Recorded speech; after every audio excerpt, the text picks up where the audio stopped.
ठिकाणावर आहे काय, ये आत्मचिंतन होना चाहिए। Thank you so much. Thank you so much, Speaker sir, for giving me this opportunity. Sir, इस सदन में आए अविश्वास प्रस्ताव के विरोध में अपनी बातों को रखने के लिए मैं अपनी पार्टी लोक जनशक्ति पार्टी रामविलास की तरफ से सर मैं खड़ा हुआ हूं।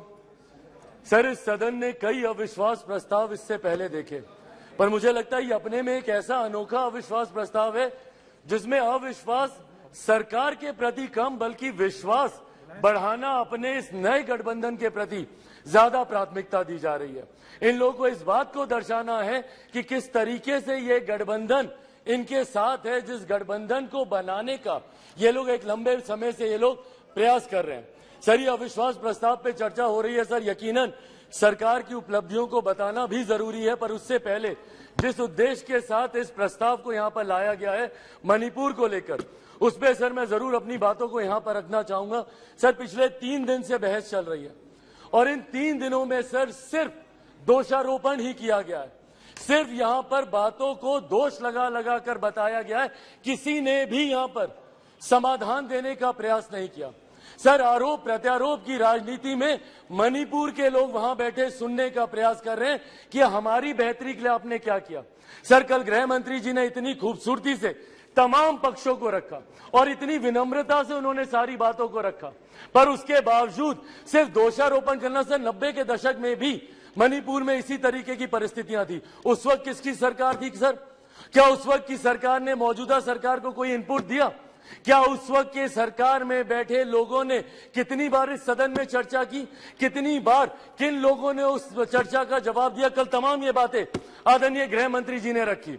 सर, ये लोग गए थे मणिपुर, बहुत अच्छी बात है, जाना चाहिए ये, पर सर ये कलेक्टिव रिस्पॉन्सिबिलिटी होनी चाहिए, सेलेक्टिव रिस्पॉन्सिबिलिटी नहीं। सर, जो लोग मणिपुर गए थे यही लोग सर बिहार भी गए थे। बिहार में क्यों नहीं ये लोग गए दरभंगा? क्यों नहीं गए ये लोग अरवल?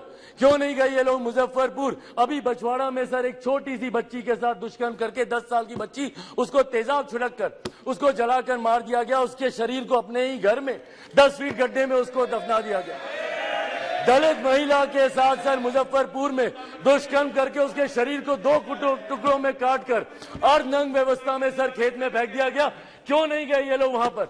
अपने गठबंधन को तो मजबूत करने गए, पर क्यों नहीं ऐसे परिवारों से जाकर मिले? तो सर, ये सेलेक्टिव रिस्पॉन्सिबिलिटी जब निभाते हैं, सर हकीकत है देश के किसी भी कोने में किसी भी मां बेटी के साथ ऐसी घटना हो रही है तो वो अक्षम्य है, वो निंदनीय है और उसको कोई बर्दाश्त नहीं कर सकता, और उसमें पूरे सदन को सर एकजुट होना होगा। कल गृह मंत्री जी ने जिस तरीके से अपील की, सर पूरे सदन को इसमें एकजुट होना होगा। इसमें आप आइसोलेट करके नहीं देख सकते कि जहां आपकी सरकार है वहां की घटनाओं को आप छुपाएंगे और जहां दूसरों की सरकार है वहां की घटनाओं को आप उठाएंगे। आपको चर्चा करनी होगी बंगाल पर, चर्चा करनी होगी आपको बिहार पर, चर्चा करनी होगी आपको राजस्थान पर, चर्चा करनी होगी आपको कर्नाटका पर। सर, ये देश एक है सर, आप इसको ऐसे टुकड़ों में बांटकर आप नहीं आइसोलेट करके आप अपने विषयों को उठा सकते। और यही कारण है सर कि देश की जनता का विश्वास हमारे प्रधानमंत्री आदरणीय नरेंद्र मोदी जी पर हर चुनाव के साथ बढ़ता जा रहा है। और वो दिन दूर नहीं सर, 2024 चुनाव सामने है सर। इसी में देख लीजिएगा, 2014 से बड़ा जनादेश 18 में यही सारी बातें हो रही थी, यही सारी बातें 18 में की गई थी। 19 में 2014 से बड़ा जनादेश हम लोग को मिला और 24 में इससे बड़ा जनादेश हम लोग लेकर आएंगे। मैं बिहारी हूं सर, बिहार से कम मैं विश्वास दिलाता हूं 40 की 40 सीटें हमारा एनडीए गठबंधन जीत कर आएगा, इसमें कहीं कोई शंका नहीं है। मैं जमुई का प्रतिनिधित्व करता हूं सर। मेरे नेता, मेरे पिता आदरणीय रामविलास पासवान जी की कर्म भूमि हाजीपुर रही है सर। बिहार के हर एक जिले में घुमाओ और वो मेरे विश्वास को बढ़ाता है। आज बिहार के युवा, देश भर के युवा सर देश को दुनिया की तीसरी सबसे बड़ी अर्थव्यवस्था बनते हुए देखना चाहते हैं। 2047 में हमारे देश को एक विकसित देश के तौर पर देखना चाहते हैं, और इस सपने को कोई पूरा कर सकता है तो वो सिर्फ और सिर्फ हमारे आज के प्रधानमंत्री आदरणीय नरेंद्र मोदी जी ही पूरा कर सकते हैं। इसीलिए सर मैं अपनी पार्टी की तरफ से जहां बिल्कुल हराएंगे नीतीश जी को बिहार की जनता नकार चुकी है। 2020 के परिणाम दिखाते हैं, तीसरे नंबर की पार्टी बन गए, आधे से ज्यादा प्रत्याशी उनके चुनाव हार गए। तो जिनको बिहार की जनता ने रिजेक्ट कर दिया, देश की जनता उनको कैसे अपनाएगी, ये बहुत बड़ा सपना दिन में ये देख रहे हैं।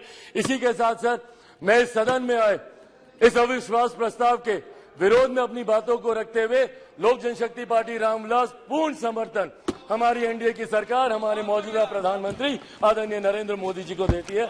बहुत बहुत धन्यवाद सर।